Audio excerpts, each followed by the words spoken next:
बिस्मिल्लाहिर्रहमानिर्रहीम, अस्सलाम वालेकुम। रज़ा सैयद इस्लामाबाद से प्रोग्राम कैपिटल टुडे के साथ हाजिर खिदमत है। उम्मीद है आपका आज का दिन अच्छा गुजरा होगा। नाज़रीन, कई मौज़ूआत हैं जिनका अहाता करने की कोशिश करेंगे। आज की गुफ्तगू के दौरान नैब के हवाले से ख़बरें बार बार ऊपर नीचे हो रही हैं। इस मरतबा ख़बर ज़्यादा बड़ी जो बन रही है वो चौधरी बरादरान के हवाले से है। चौधरी बरादरान जो कि हुकूमत के कलीदी इत्तेहादी हैं, चौधरी परवेज़ इलाही साहब इस वक्त स्पीकर हैं पंजाब असम्बली के, और उनकी जमात की जो अददी तादाद है उसी की बुनियाद पर पंजाब की हुकूमत कायम है, और मरकज़ में भी जो पाकिस्तान तहरीक इंसाफ की इत्तेहादी हुकूमत है उसमें PMLQ के कलीदी इत्तेहादी वोट शामिल हैं। लेकिन बज़ाहिर ऐसा मालूम हो रहा है कि चौधरी बरादरान इस वक्त नैब से खासे नाला हैं और काफ़ी सख्त अल्फाज भी इस्तेमाल कर रहे हैं। उनसे मंसूब ये बयान सामने आया है जिसके अंदर उन्होंने इल्ज़ाम लगाया है कि नैब सियासी इंजीनियरिंग कर रहा है। सियासी इंजीनियरिंग एक मखसूस इस्तिलाह है, पाकिस्तान के मारूजी हालात में इस्तेमाल होती है उस वक्त के जब बाज़ सियासी जमातों को इस बात की शिकायत होती है कि हुकूमत नैब को इस्तेमाल करके या किसी भी नैब नौइयत के इदारे को इस्तेमाल करके जो पॉलिटिकल अलाइनमेंट है उसके अंदर अपनी मर्ज़ी से दबाव डालकर कोई रद्द बदल करने की कोशिश करती है। क्यों ये नौबत आई कि चौधरी बरादरान को ये बयान देना पड़ा, इसका पस मंज़र जो हमारे सामने है उसमें 19 साल पुराना एक केस है जो कि आमदन से ज़ायद असासे रखने के हवाले से चौधरी बरादरान के ऊपर बनाया गया था। इस केस को दोबारा खोलने की बाज़गश सामने आ रही है। इस हवाले से आज लाहौर हाई कोर्ट में दरख्वास्त भी दाखिल करवाई गई चौधरी बरादरान यानी PMLQ की तरफ से, जिसके अंदर नैब की अमलदारी और नैब का जो किरदार है उसके ऊपर जो उनके तहफ़्फ़ुज़ात हैं उस हवाले से उन्होंने अदालत से कानूनी चाराजोई और कानूनी मुदाखलत की दरख्वास्त और इस्तदा की है। क्या इसका पस मंज़र है, इसको समझने की कोशिश करेंगे अपने मोअज़्ज़ज़ पैनल की मदद से जो कि इंतहाई सीनियर पॉलिटिशियंस पर मबनी है। हमारे साथ मवासलाती राब्ते पर मौजूद हैं पाकिस्तान तहरीक इंसाफ से ताल्लुक़ सिंध असम्बली में क़ायद हिज़्ब इख्तिलाफ़ भी हैं मोहतरम जनाब फिरदौस शमीम नकवी साहब, जबकि हमारे साथ पाकिस्तान मुस्लिम लीग नवाज़ के रहनुमा सेनेटर असद अशरफ साहब मौजूद हैं मवासलाती राब्ते पर। पाकिस्तान पीपल्स पार्टी के सीनियर रहनुमा मोहतरम जनाब आयतुल्लाह दुर्रानी साहब भी मवासलाती राब्ते पर हमारे साथ हैं, और हम कोशिश करेंगे कि हम नैब के हवाले से सीनियर साबिक़ अफसर ब्रिगेडियर रिटायर्ड हारिस नवाज़ साहब से भी रब्ता करें और उनका भी मौक़िफ़ इसके अंदर लें। लेकिन मैं गुफ्तगू का आगाज़ करना चाहूँगा जनाब फिरदौस शमीम नकवी साहब से। फिरदौस शमीम नकवी साहब, अस्सलामु अलैकुम। वालेकुम अस्सलाम। फिरदौस भाई, आपके कलीदी इत्तेहादी चौधरी बरादरान जो कि सिंध में तो शायद PMLQ का इतना फुटप्रिंट नहीं है लेकिन पंजाब में कलीदी हैसियत रखते हैं और मरकज़ में भी नहायत अहम उनके नंबर्स हैं। क्यों नाराज़ हो रहे हैं ये आपसे, और क्यों नैब को ज़रूरत पेश आ रही है इनके साथ ऐसा रद्द-ए-अमल और सलूक रखने की कि जिसको ये सियासी इंजीनियरिंग से ताबीर कर रहे हैं?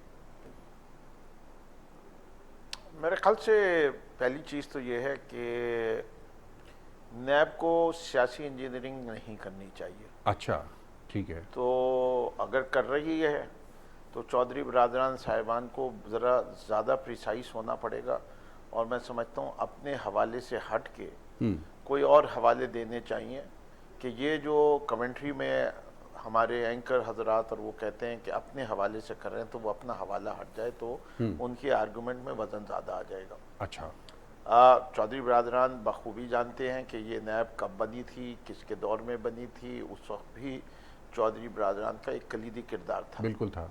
तो अगर नीयत ये थी तो मैं समझता हूँ, मैं तो उस नीयत को कंडेम करूँगा कि नैब एक नेशनल अकाउंटेबिलिटी ब्यूरो था। इस मुल्क के अंदर करप्शन मेजर इशू बना हुआ है, और करप्शन के हवाले से एहतसाब का अमल जो है वो बड़ा ही सुस्त रॉ है, ख़ास तौर पे उन लोगों के जो कि आप कह सकते हैं पावरफुल एंड माइटी हैं। इससे कि यहाँ पावरफुल एंड माइटी को नहीं छुआ जा रहा।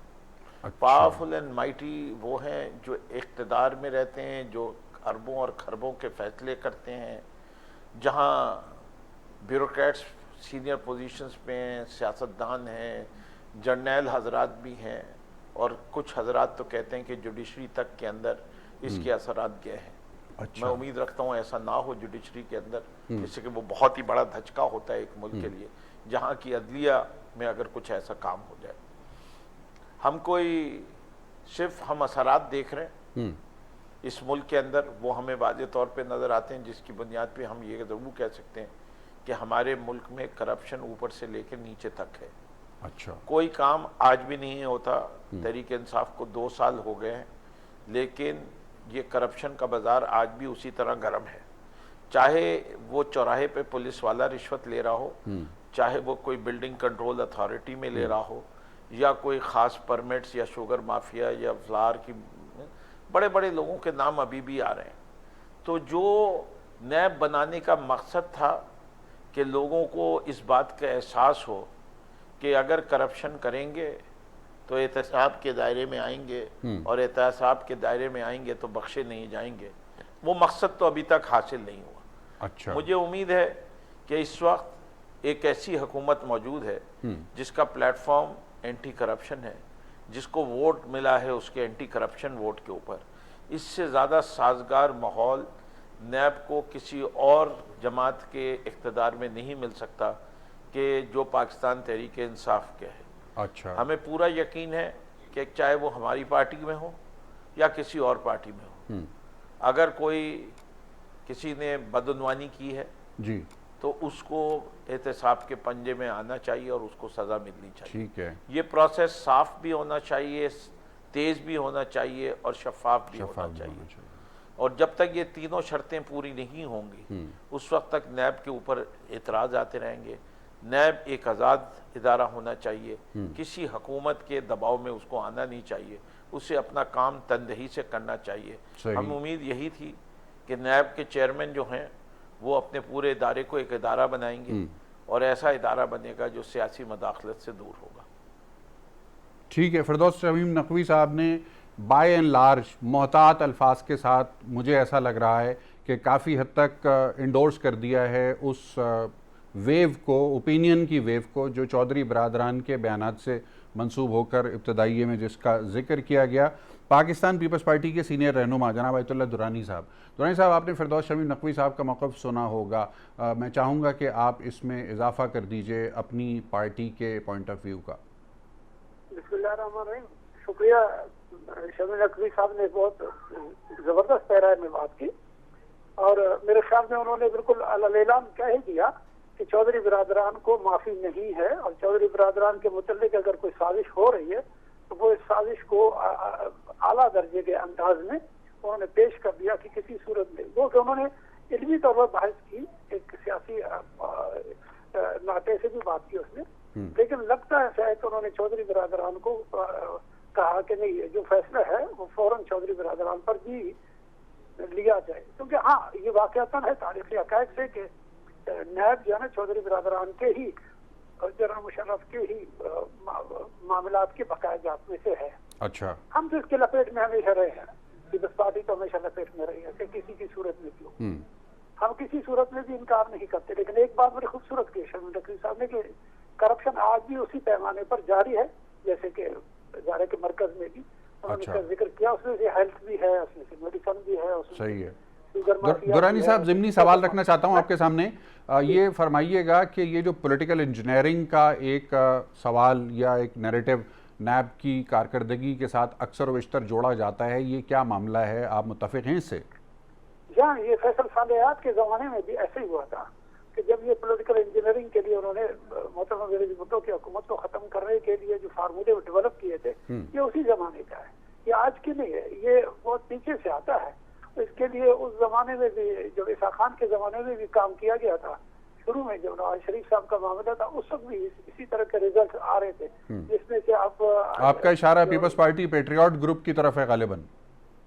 एक वो था, एक उससे पहले IGI वाला जो था ना, अच्छा, वो जो बनाया गया सर था, उस वक्त तो नैब इस शक्ल में था नहीं ना, वो उस वक्त नैब नहीं था। नैब थी नहीं उस वक्त जनाब, आप उस वक्त मैं आपको बता रहा हूँ कि नैब का मसला नहीं होता है, एस्टेब्लिशमेंट का एक बाजू, नया बाजू आया ना, ये तो नया बाजू है ना। अच्छा, एक नए दस्तावेज। अच्छा, ये फरमाइएगा दुरानी साहब, ज़िमनी सवाल, दुरानी साहब ये फरमाइएगा कि 2008 से लेकर 2013 तक पाकिस्तान पीपल्स पार्टी की हुकूमत थी, ज़ाहिर है नैब उस वक्त भी मौजूद था, तो आपकी हुकूमत ने नैब को पॉलिटिकल इंजीनियरिंग के लिए किन लोगों पर किस तरह से इस्तेमाल किया, अगर उसका भी कोई रिकॉल दिया जा सके तो? कतन हमने किसी सूरत में भी कोई पॉलिटिकल पार्टी को, किसी को हमने छेड़ा भी नहीं। अच्छा। नैब को हमने आज़ाद रखा हुआ था, नैब को हमने नहीं कहा था कि आप सिर्फ सियासी लोगों को पकड़ ले। अच्छा। हालांकि उस वक्त इससे पहले बड़े बड़े लिस्ट आ रहे थे और किसी सूरत में भी हमने बताया, क्यों कि हम नहीं चाहते थे कि हमारे सर पर पॉलिटिकल इंजीनियरिंग का भी टप्पा हमारे सर पर भी लगे। अच्छा। इस वजह से कि अगर हम इस तरह के मामला को आगे लेकर के चलते तो लाजिमन फिर हम बहुत सारे मामला से आगे 2013 से लेकर के 2008 से लेकर 2013 तक हमने 18वीं तरमीम भी इसी सूरत हाल में करवा दिया। अच्छा। हमने 18वीं तरमीम या सूबों का इख्तियार या सूबों के मामला को चौराहे पर जो है ना हालात को उसके सूबे में उसके गली में कूचे तक कौंसल के इख्तियार तक के हमने वापस कर दिए। इसी वजह से हम गो के हमारी कंप्रोमाइजिंग पोजीशन थी और रही, लेकिन हम लोगों ने उसको सियासी तौर पर इस्तेमाल करने की कोशिश नहीं की। इल्ला के फलाह रियासत के लिए, इल्ला के हम लोगों ने आइन साजी के लिए कंप्रोमाइजिंग पोजीशन पर रहे। इसमें कोई शक नहीं है कि हम हालात को वाकयात को उस अंदाज में रह करके चलते रहे जैसे हमने अपने मुखालिफिन को रखा। मतलब मुखालिफिन में सिंध में हुकूमत हमारी एमकेएम के साथ थी या कहना चाहिए पगारा लीग के साथ थी, लेकिन यहाँ पर आपने मुल्ला को भी रखा, आपने देखा कॉम्प्रेसों को भी रखा, नून को भी रखा, काफ को भी रखा, ताकि पाकिस्तान डिस्टेबलाइज न हो किसी सूरत में, क्योंकि इर्द का माहौल, जंगी सूरत हालात और वाकयात और मुल्क का बहुत बड़ा कर्जा और रोजाना की बुनियाद पर कत्ल गारत और हालात और वाकयात इंटरनेशनल हमारे घर में था। तो हमने इस वजह से मैं वो जो लफ्ज मैंने इस्तेमाल किया कि हमने पोलिटिकली उसको उस वक्त इस अंदाज में न करना था और न हम करते हैं। ठीक है। अलबत्ता ये कि करप्शन के हम 100% खिलाफ, करप्शन के आप खिलाफ है। दुरानी साहब आप हमारे साथ ही रहिएगा। पाकिस्तान मुस्लिम लीग नवाज के सेनेटर असद अशरफ साहब भी हमारे साथ मौजूद हैं। सेनेटर साहब अस्सलाम वालेकुम। वालेकुम सलाम। सेनेटर साहब, दो सवालात आपके सामने पहले रख रहा हूँ मैं। एक तो ये कि चौधरी बरादरान के हवाले से जो खबर है, जो इब्तदाई का हिस्सा भी रही, आपने सुनी सारी गुफ्तगू, किस हद तक आप इसके ऊपर तबसरा कीजिएगा, क्या महसूस कर रहे हैं? चौधरी बरादरान आप मुत्तफ़िक़ हैं बहैसियत सियासी जमात इस सारे मामले से और इस अमल से, और इस वक्त नैब की जो वर्किंग है उसके ऊपर एज़ ऑफ टुडे आपका क्या फ़ीडबैक है, क्या ओपिनियन है? याद रहे कि गुज़िश्ता रोज़ आपके जो सदर हैं पार्टी के कायदे हिज़्ब इख्तिलाफ जनाब शहबाज शरीफ साहब, वो भी नैब में तकरीबन 2 घंटे का एक सेशन करके आए हैं।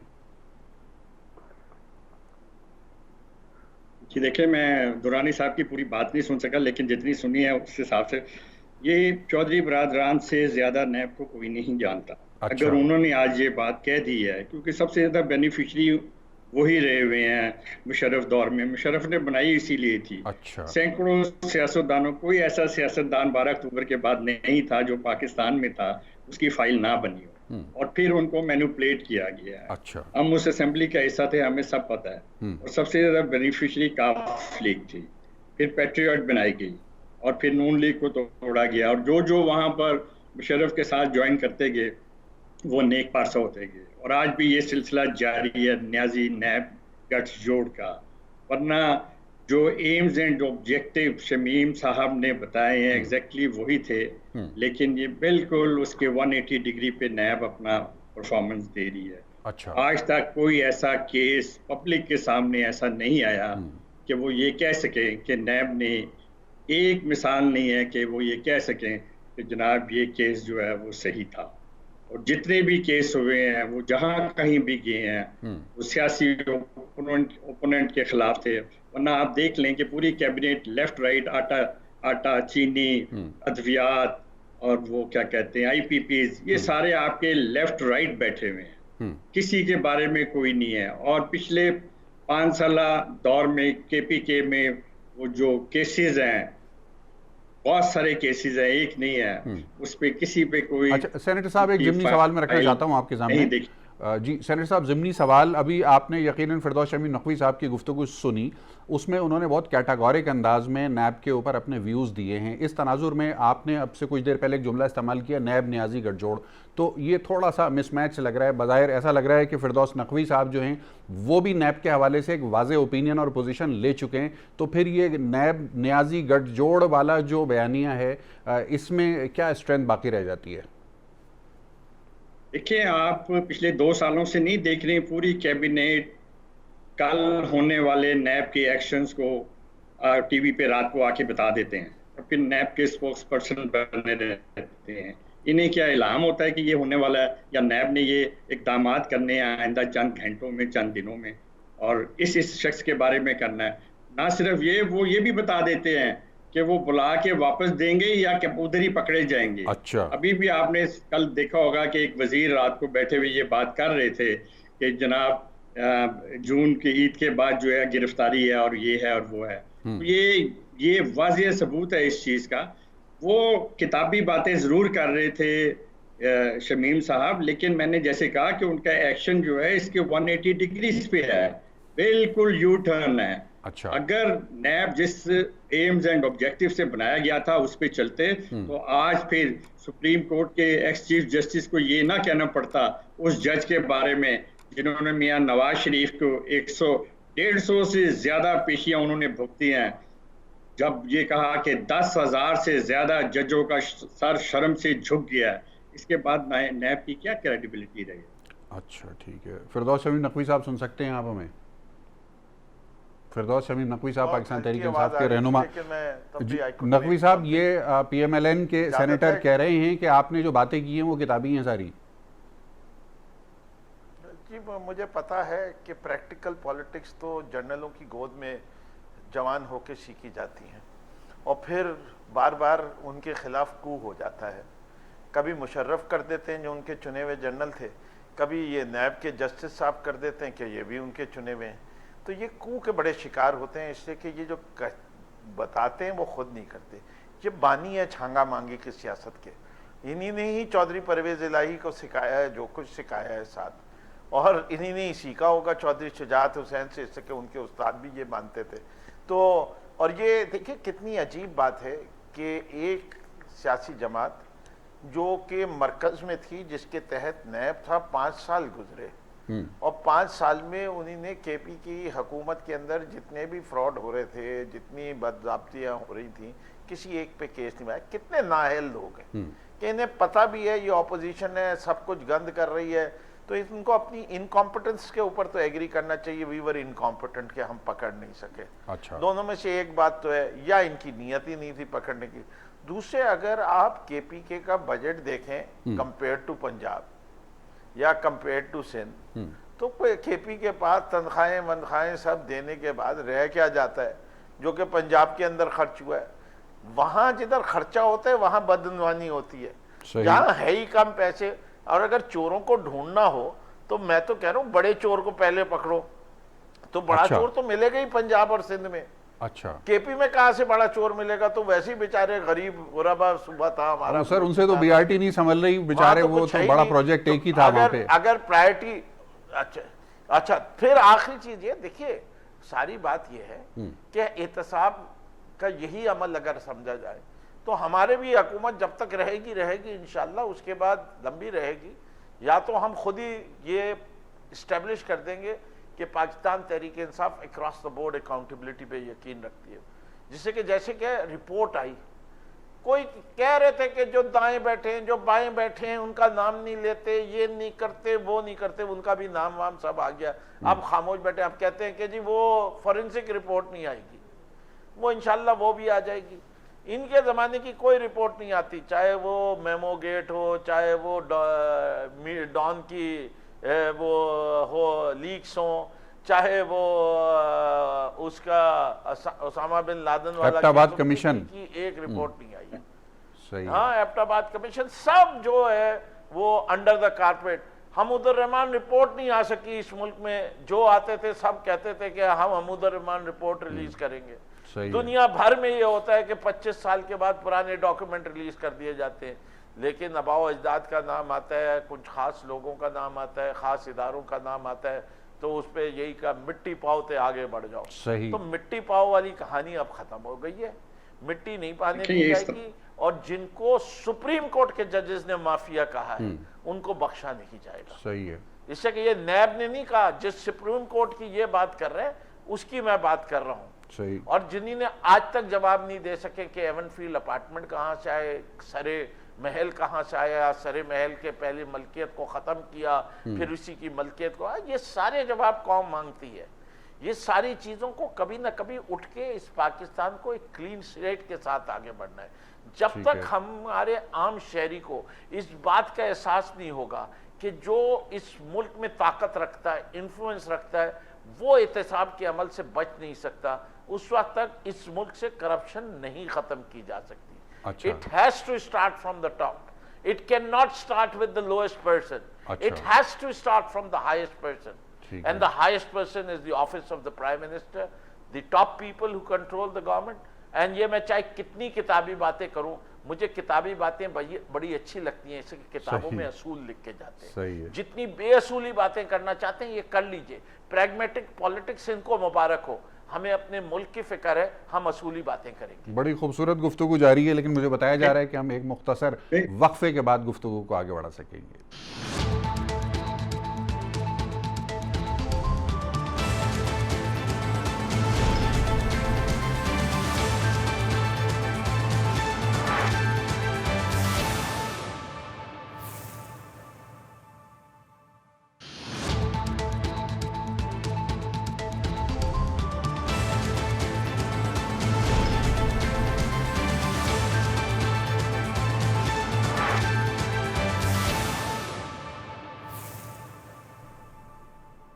वक्फे के बाद खुश आमदीद। पाकिस्तान पीपल्स पार्टी के सीनियर रहनुमा जनाब आयतुल्लाह दुरानी साहब हमारे साथ मवासलाती राब्ते पर मौजूद हैं। दुरानी साहब सुन सकते हैं हमें? जी हजूर।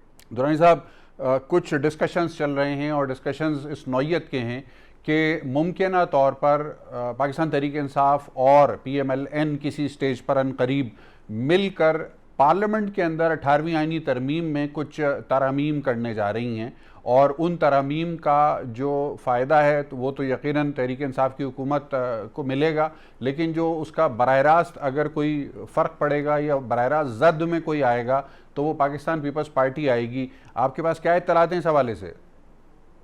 देखिए, एक चीज अपने जहन में रखें, क्या इस रीजन में कोई नई बहुत बड़ी लड़ाई आ रही है क्या? इसके बाद मरकजियत के कंट्रोल अथॉरिटी की जरूरत पड़ जाती है। बाकी अक़वाम आलम जितने भी हैं वो अपने अपने सूबों पर, डिस्ट्रिक्टों पर, यूनियन पर भरोसा करके उनको इख्तियार दे देते हैं। अच्छा। अगर मरकजियत वाली पाकिस्तान है तो वो ईस्ट पाकिस्तान आपके सामने है। उसी 1 यूनिट के मुताबिक तो एक गुफ्तगू होकर के यहाँ तक तो पहुंच गई है कि जो इस वक्त हम गिरबान है और G20 के फकीरों के लिस्ट में हमारा भी नाम है। अगर ये मामला रखना है तो फिर इसके बाद आज ये 40 साल 50 साल पुराना मामला नहीं है।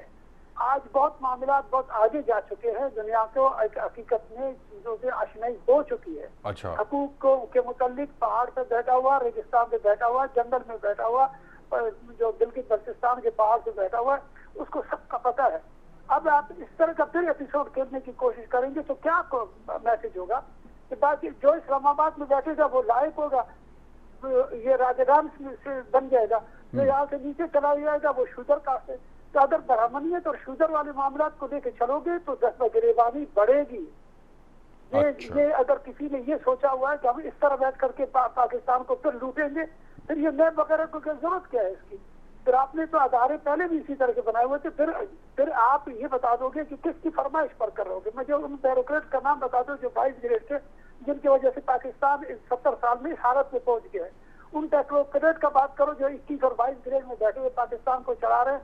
उन जनरलों की बात करो जो M1 में बैठ करके 21 में बैठ करके मुल्क को चला रहे हैं। क्या उनके दौर में तरक्की हो गई? नहीं हुई ना। तो इसको छोड़ दीजिए, इल्जाम सही है, उनके हकूक उनके दहलीज पर दे दो, ज्यादा बेहतर है। 1 यूनिट बनाने की कोशिश करने से पहले आपने बहुत कुछ सीखा है, अगर नहीं सीखा है तो किसी और को। दुरानी साहब, ये तो एक आपने बड़ा एक पावरफुल नैरेटिव अपनी पार्टी की तरफ से दे दिया। मेरा जो सवाल था वो थोड़ा सा मैं उसको रिफ्रेश करके रख रहा हूँ आपके सामने। वो ये कि क्या आपके पास ऐसी इत्तलात हैं कि PTI और PMLN दरपर्दा 18वीं आईनी तरमीम में तब्दीली के लिए मुज़ाकरात के अमल में दाखिल हो चुकी हैं? देखिए, किसी भी सूरत में लाहौर और इस्लामाबाद की गठजोड़, लाहौर और पिंडी की गठजोड़, ये तो क्वालिफाई कर सकता है, क्योंकि पंजाब के लोग जो है ना इसको क्वालिफाई अपने हक को समझते हैं। तो उनके ज्यादा मेजॉरिटी लोग जज भी हैं, जर्नल भी हैं, सेक्रेटरी भी है, बैंक भी उनके, एग्रीकल्चर भी उनका है, सब चीज उनका है। अच्छा। वो लोग तो खुश होकर के दे देंगे। क्या बनेगा बाकी 3 शूदर सूबों का? जैसे नकवी साहब बता रहे थे कि जनाब KPK के पास पैसा किधर है, बलूचिस्तान के पास किधर है, तो उन 3 शूदर कौमों के मुताबिक भी तो सोचो ना। अच्छा। पंजाब तो फौरन कहेगा कि जी बड़ी अच्छी बात है। हाँ। एक राणा साहब उधर लगे होंगे, एक राणा साहब इधर बैठा होगा, एक चौधरी साहब उधर बैठे होंगे पंजाब में, लाहौर में एक चौधरी साहब वो डील करेंगे, एक चौधरी साहब इस्लामाबाद को डील कर रहे होंगे। कौन डील करेगा कौमियतों के हकूक को? अच्छा, ये अभी फिर नून लीग के सेनेटर हमारे साथ मौजूद हैं, सेनेटर असद अशरफ साहब। तहरीकें चलेंगी। सेनेटर साहब, आपने सुना होगा अभी आयतुल्ला दुरानी साहब ने कहा कि जी लाहौर और इस्लामाबाद का गठजोड़ 18वीं आईनी तरमीम के पस मंज़र में मुमकिना तौर पर बात हो रही है, ऐसा कुछ तस्दीक कीजिएगा इस बात की? देखिए, हम किसी गठजोड़ पे बिलीफ नहीं रखते हैं, लाहौर पिंडी का हो या किसी और का हो। हम सिर्फ पाकिस्तान को देखते हैं, पाकिस्तान की आवाम को देखते हैं और ये देखते हैं कि पाकिस्तान के फ़ायदे में क्या चीज़ है। मैं आपको बिल्कुल पूरी ईमानदारी से बता रहा हूँ कि अभी तक मैंने अपने सेनेटर्स में, और आज भी हमारी मीटिंग थी, कोई ऐसी बात किसी मीटिंग की कि हुकूमत ने रब्ता किया है या कोई इस किस्म की 18वीं तरमीम में ऐसी कोई बात अभी तक नहीं। अच्छा, लेकिन 8वीं तरमीम कोई आसमानी सहीफा भी नहीं है। अगर कोई अच्छी बात है और उस पे तमाम पार्टीज मुत्तफिक हैं कि ये इससे और बेहतरी हो सकती है, ये इरिटेंट है, इसको हटाया जाए, तो इस तरह और सूबों को खुद मुख्तारी मिल सकती है और ऑटोनमी मिल सकती है, तो वो बात की जा सकती है। इसमें कोई वो नहीं है कि जो हो गया उसको अब हम अमेंड नहीं कर सकते।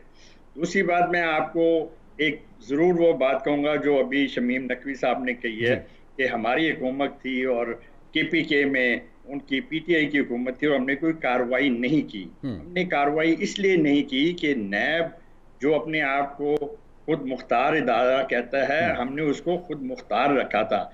नवाज शरीफ नैब गठजोड़ नहीं था जो न्याजी नैब गठजोड़ आजकल है, और यही वजह है कि हमने कोई अपने मुखालफिन सियासी के खिलाफ कोई मुकदमात नहीं किए। अच्छा। नैब इंडिपेंडेंट था और वो जैसे कहते हैं कि ये तो खैर, ये तो आप दुरुस्त कह रहे हैं क्योंकि नवाज जी, बिल्कुल, नवाज शरीफ साहब सिटिंग प्राइम मिनिस्टर थे और उनके खिलाफ कार्रवाई हो गई थी। ये बात तो आपकी दलील जो है वो उसको इंडोर्स कर रही है इस बात को। बाकी 18वीं तरमीम का जहां तक है, वो बिल्कुल मैंने जैसे कहा कि कोई आज तक पार्टी के किसी फोरम पे इस किस्म की कोई बात नहीं हुई। अच्छा, ठीक है, लेकिन आपका ये कहना है कि 18वीं आईनी तरमीम कोई आसमानी सहीफ़ा नहीं है, और ये बात दुरुस्त है कि कतन नहीं है वो आसमानी सहीफ़ा, और उसके अंदर अवामी मफाद में अगर किसी किस्म की तब्दीली की जरूरत है तो आप तैयार हैं। देखिए, आइन में भी तरामीम होती है। हमने मोहसिन दावड़ MNA की वजीरिस्तान के जो थे उनकी लाइव हुई तरमीम पे सारे पाकिस्तान ने फाटा मर्जर पे वोट दिया, सेनेट इंक्लूडिंग। इसी तरह हमने आर्मी चीफ की एक्सटेंशन पे कंसेंसस था, सबने दिया।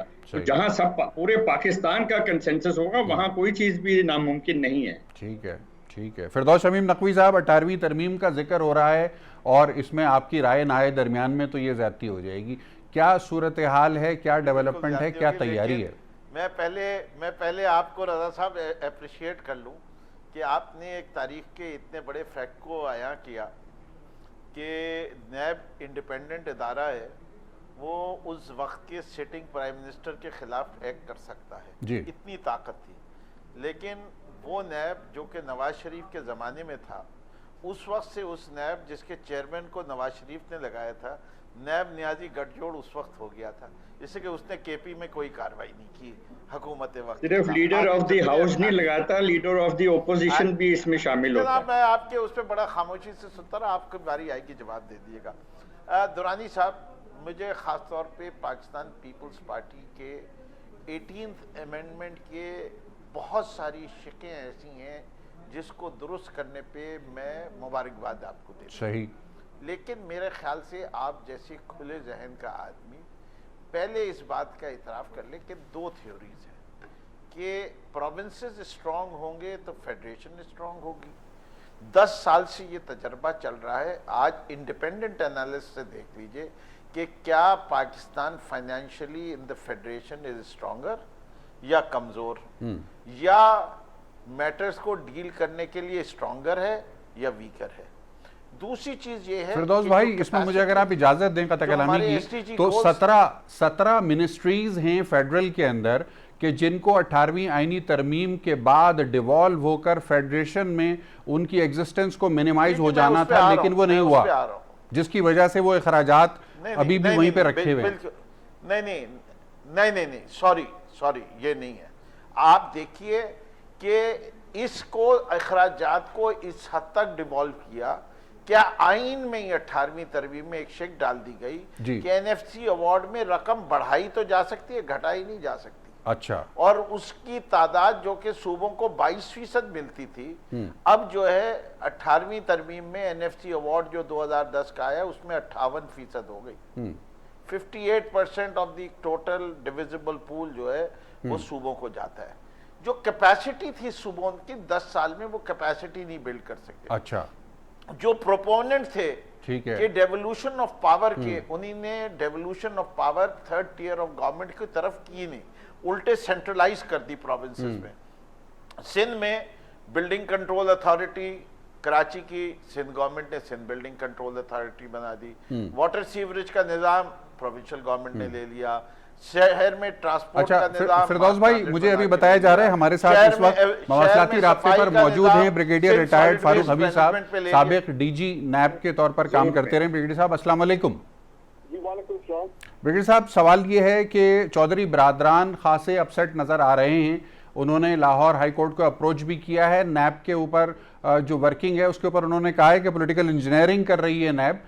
तो ये तो माजी जो रहा है नैब का और PMLQ का, ये तो तकरीबन 20 साल से साथ काम करते रहे वन वे और द अदर वे। तो आज ये शिकायत क्यों पेश आ रही है चौधरी बिरादरान को? बिस्मिल्लाहिर्रहमानिर्रहीम, बहुत शुक्रिया। देखें, अभी पेशेंटली सुने, मैं आपको बताने वाला हूँ जी। जनरल मुशर्रफ के दौर में क्यू लीग बन रही थी। अच्छा। तो मुझे याद है हमारे दोस्त उस वक्त जो अब रिटायर्ड है, जारी बात है, लाहौर में है और वो भी मीडिया में आते हैं रेगुलरली। आप पूछेंगे मैं आपको नाम भी उनका बता दूंगा। हाँ। तो वो लाहौर में थे, तो वो बताते हैं कि जनाब, और बार बार वो बड़े क्रेडिबल शख्सियत है कि जनाब नैब के लोग चौधरी बिरादरान के घरों में जब उनके खिलाफ केस चला था, एसेट्स की इन्वेस्टिगेशन हो रही थी, इंक्वायरी, तो जब क्यू लीग का फाइनल स्टेज था तो चौधरी बिरादरान ने कंप्लेन किया कि जी एक तरफ यहाँ पे क्यू लीग हम बना रहे हैं आपकी सपोर्ट में, उधर नैब वाले जो है हमारे घर में नलके, टूटियां, बाथटब, उनकी डायमेंशन ले रहे हैं। तो ये क्या चक्कर है? ये दोनों चीजें साथ साथ तो नहीं चल सकती। तो फिर उस वक्त विद इन 24 आवर्स और even less than that, NAB Punjab was told, जो कि मुझे बताया गया, मेरी ऑथेंटिक उनकी सोर्स है, वो खुद मौजूद थे, कि नैब के लोग जो है उनको विड्रॉ किया गया था चौधरी बिरादरान के घर से। अच्छा। देखिए, मेरे कहने का पॉइंट ये है कि ये बात सही है अगर चौधरी बिरादरान अपसेट है, क्योंकि उनके वो केस, और मैंने कई दफा कामिल आगा साहब को कहा भी, मैंने कहा सर आप 8 साल जनरल मुशर्रफ के साथ आप रहे, क्यू लीग और तमाम उनके साथ आपने पावर शेयरिंग की, तो आपने अपने केसेस बंद क्यों नहीं करवाए उस जमाने में नैब के? वो केसेस इंक्वायरी क्यों नहीं क्लोज हुई? फिर ये कल को फिर इंक्वायरी खुलेगी तो फिर आप शो डालेंगे। अब देखिए वही हुआ है। वो कह रहे हैं, जब भी मैं खबरों में सुन रहा हूँ कि 18 साल पुरानी इंक्वायरी जो है चौधरी बिरादरान की दोबारा नैब ने खोली है, जो कि मैं समझता हूँ गलत है। अगर 18 साल आपने उनकी इंक्वायरी पे कोई पेशरफ नहीं की है, उस पर कोई आगे मामला नहीं चला है, तो उसको ये should have been closed many years ago. अच्छा। लेकिन बहरहाल नहीं हुई। तो एक तो दूसरी बात यह है कि मैं जरा खुल के बात करने का आदी हूँ। जी जी जी, जरूर। मोहतरम चौधरी बिरादरान, I have lot of respect for them, हमारे बड़े सीनियर पॉलिटिशियन हैं, लेकिन हैं बेसिकली ये अपॉर्चुनिस्ट किस्म के सियासतदान। अच्छा। अब जब मैं अपॉर्चुनिस्ट कहूंगा तो मेरा कहने का मतलब ये है कि इन्होंने अपने वो तमाम फवायद, अपने खानदान के फाइनेंशियल मैटर्स, उसकी सर्वाइवल के लिए इन्होंने क्यू लीग में शामिल होकर वो तमाम मुशर्रफ को सपोर्ट दी। अच्छा। और उसके बाद अगर आपको याद हो कि जब पीपल्स पार्टी पावर में आई 2008 में, क्योंकि मैं एक बड़ा 5वीं जमात से मैं बीन स्टूडेंट ऑफ पॉलिटिक्स, और मैं देख रहा हूँ कि हमारे मोहतरम वो मुस्करा भी दे नून लीग के, मेरा नाम में से पढ़नी स्क्रीन के ऊपर जी, सेनेटर असद अशरफ साहब नून लीग के। जी जी, जब पीपल्स पार्टी की गवर्नमेंट आई और ज्यादा कैसे 19 जुलाई को रगड़ा गया, मिला कोर्ट्स में, तो फिर क्या हुआ जनाब? चौधरी बिरादरान 55 या 60 सीटें थी, जरदारी साहब को प्रॉब्लम हो रहा था मेजोरिटी का, उन्होंने जनाब ज्वाइन किया पीपल्स पार्टी गवर्नमेंट को और डिप्टी प्राइम मिनिस्टर बने। तो देखिए, मोर टाइम ट्राइंग टू से, वैसे तो वो बड़े वफादार लोग हैं, कोई शक नहीं है, बड़े डिसेंट सियासतदान है। सर, अभी आपने उनके लिए एक और लफ्ज इस्तेमाल किया है। दोनों ने एक दफा मुझे भी फोन किया कि ब्रिगेडियर साहब हम आपको देखते हैं टेलीविजन पे, ये कई साल पहले की बात है, वगैरह वगैरह। लेकिन माय पॉइंट इज कि उनकी बात सही है। देखें, ये 18 साल पुराना केस खोलना ये नैब की अपनी बदनामी है। मैं आपको बता रहा हूँ कि ये पहले 3 साल पहले मैं बड़ा एक्साइटेड था, मैं बड़ा मोटिवेटेड था कि ये लो जी अब ये मामला सफाई की तरफ जा रहा है। लेकिन अब मैंने ये देखा है वो तमाम हाई प्रोफाइल केसेस जिनके खिलाफ ये मामला शुरू हुए 3 साल पहले, वो क्या हुआ, वो जनाब सब बेल लेके बाहर आ गए। केसेस का कुछ पता नहीं क्या हुआ। जितने पुराने केसेस थे पीपल्स पार्टी के तौर के, हमें कोई मालूम नहीं कि वो केसेस कहां तक पहुंच रहे हैं, क्या हुआ उन केसेस के साथ। तो ये भी जो बेल शेल हो रही है, ये भी आप देखें ये केसेस अपनी मौत खुद मर जाएंगे। अच्छा। तो मैं ये समझता हूँ कि ये पॉलिटिकल इंजीनियरिंग का पॉइंट जो है अब मेरे ज़हन में भी कई दफा आता है कि शायद इसमें भी कुछ सच्चाई है।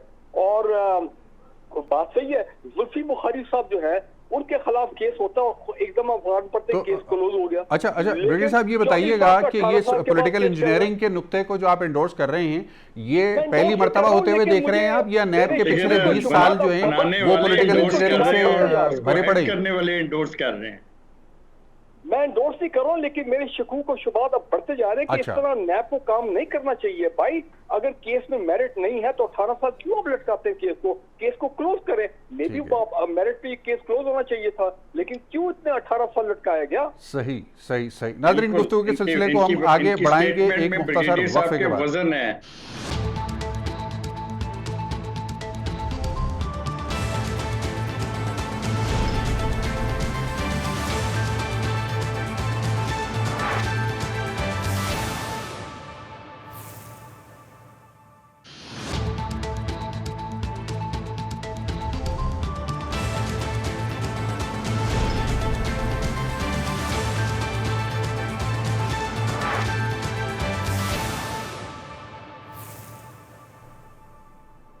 वक्फे के बाद एक मरतबा फिर खुश आमदीद। हमारे साथ मौजूद हैं पाकिस्तान मुस्लिम लीग नवाज के रहनुमा सेनेटर असद अशरफ साहब।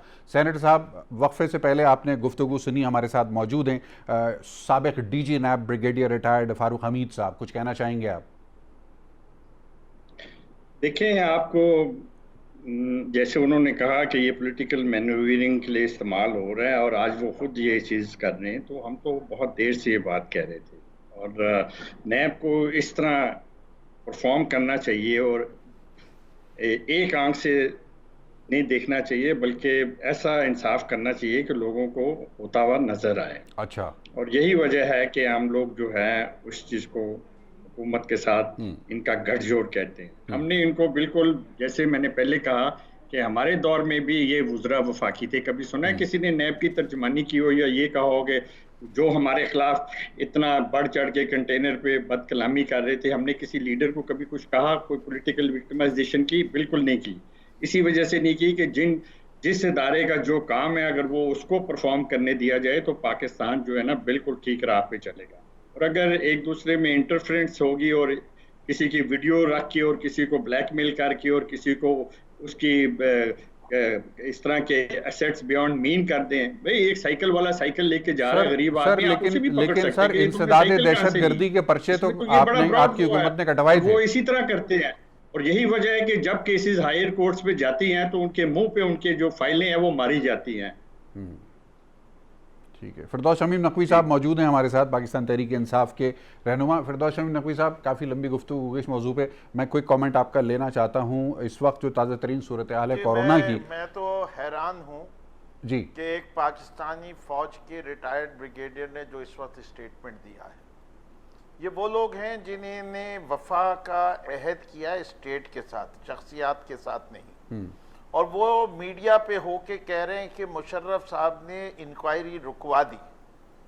और वो नैब इतनी बेचारी, जिसके हेड भी उस जमाने में एक जनरल साहब थे और लेफ्टिनेंट जनरल थे, उन्हीं ने उतनी ही खामोशी से सर झुका दिया कि जी आका जो कुछ आप कहते हैं वो हम मान लेंगे, मुल्क का नुकसान होता है, होता रहे, आप भी इसी तरह सर झुकाएंगे, होने दें, अब आपका हुक्म आ गया है, हम इंक्वायरी बंद कर देते हैं।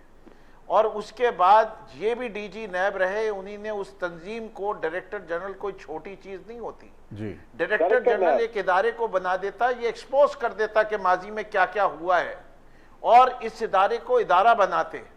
आज जब ये रिटायर्ड हो गए हैं, उस वक्त आके जो ये कमेंट्री दे रहे हैं, तो मैं भी इनसे कहता हूं, उन्हीं ने जो नाम दे रहे हैं, क्या इनको पता है कि जुल्फी बुखारी कभी पाकिस्तान के अंदर उन्होंने कोई पैसा नहीं कमाया, ना वो हुकूमत पाकिस्तान के अंदर रहे किसी के हिस्से का, नैब का प्राइमरी ऑब्जेक्टिव ये था कि टैक्स पेयर के पैसे में चोरी जिन जिन ने की है उनको पकड़ा जाए। सही। जिसने टैक्स नहीं अदा किए उसके लिए फेडरल ब्यूरो वो FBI का इदारा है। अगर जुल्फी बुखारी ने टैक्स नहीं दिया FBI पकड़े उन्हें, नैब का केस ही नहीं बनता उनके ऊपर। ये डिफरेंशिएट इन्हें करना चाहिए। लेकिन मैं यहाँ जुल्फी बुखारी को डिफेंड करने नहीं आया हूँ, मैं तो मातम करने आया हूँ कि हमारे मुल्क के इदारों के साथ इन बड़े बड़े अफसरान जो अपने साथ तारे लगा के घूमते हैं, उन्हीं ने हम लोगों को मिसलीड किया है और उन्हीं ने इदारे नहीं बनाए और आज कमेंटेटर बन के टीवी पे आके क्या क्या बातें करते हैं।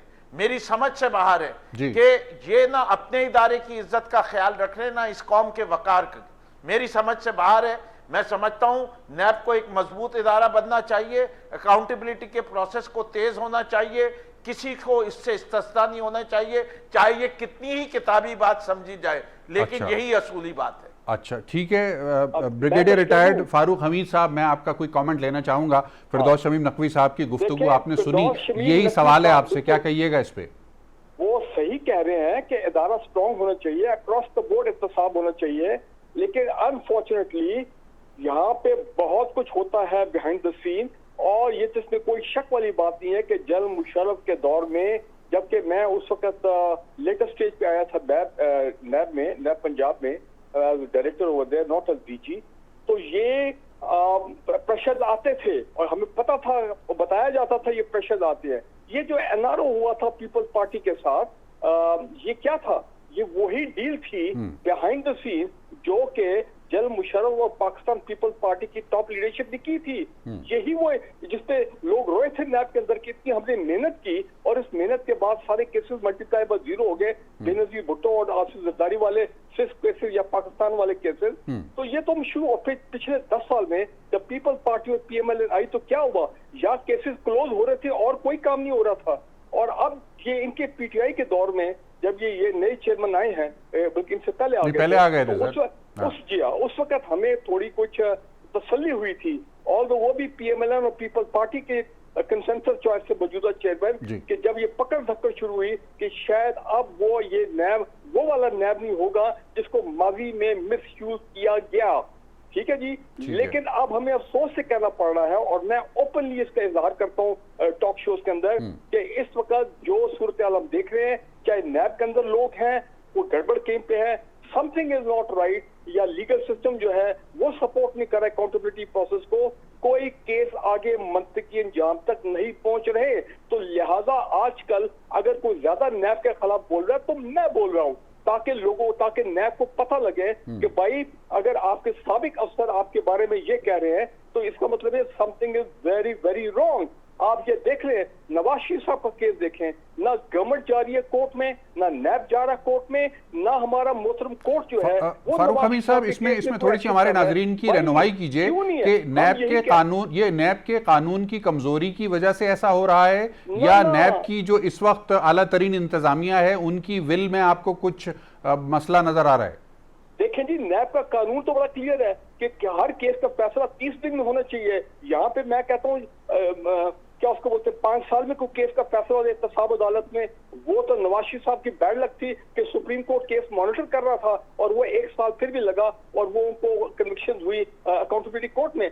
माई point is this something wrong with the system. Legal system NAB को सपोर्ट नहीं कर रहा। हुकूमत जो है वो तो यही कहेगी कि नैब जो हमारे अंडर नहीं है, तो फिर आप मुझे ये बताएं कि क्यों नहीं केसेस मंतकी अंजाम तक पहुंच रहे?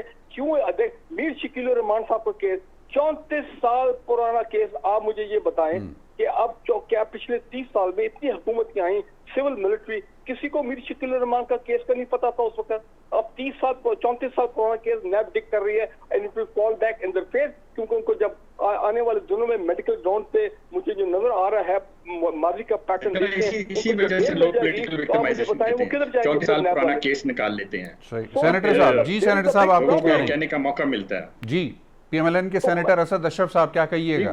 बिल्कुल ठीक कहा ब्रिगेडियर साहब ने कि ये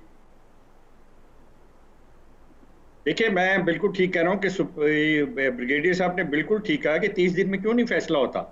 किस चीज की, जब आप सर पाकिस्तान में 30 दिन में कौन सा काम है जो मुकम्मल होता है? मेरा ख्याल है सिर्फ मुर्गी के अंडों में से चूजे निकलते हैं 30 दिन के अंदर, और तो कोई काम 30 दिन में नहीं होता पूरा। टाइम फ्रेम दिया गया, फिर भी आप 150-200 पेशियां लगवाते हैं और फिर भी वो फैसला देते हैं जिसपे 10,000 जजों के शर्म से झुक जाते हैं। फिर लोगों ने क्या क्रेडिबिलिटी होगी? आज ये कह रहे हैं इनके सामने ये जो डीजीज लगे रहे और ये खुद इनके सामने करप्शन होती रही, लेकिन ये खामोश रहे इस वजह से कि उस दौर में मुशर्रफ के साथी बनाने थे, उन्होंने काफ लीग बनानी थी, किंग्स पार्टी बनानी थी, और वही पैटर्न आज भी इस्तेमाल किया जा रहा है। आप देखें ना, अली मोहम्मद स्टेट मिनिस्टर हैं, उन्होंने अपनी तस्वीर लगाई और यही स्टार वाले लोगों को आगे रखा और खुद पीछे हैं। इस तरह नहीं चलता, चल नहीं सकता। वही शमीम साहब जो है उनके बिल्कुल मुख्तलिफ बात कर रहे हैं, ये एक पेज पे नहीं है। शमीम साहब कुछ कह रहे हैं, अली मोहम्मद कुछ कह रहे हैं, इन दोनों में पार्टी में के लीडरशिप में आपस में कोई नहीं है, और यही वजह है कि इदारे जो हैं पनप नहीं सके। जब पॉलिटिकल इंटरफेरेंस होती है तो इसी तरह के रिजल्ट आते हैं, वरना शमीम नकवी साहब इख्तितामी मराहिल हैं।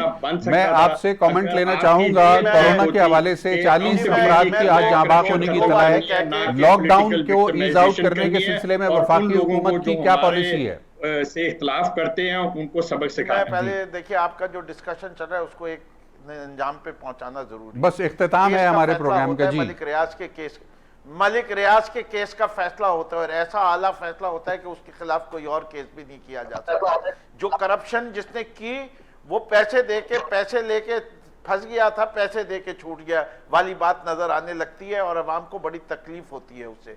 बात सारी है कि इस वक्त असेंबली में नैब का कानून है, हम सब मिलकर एक ऐसा कानून बनाएं।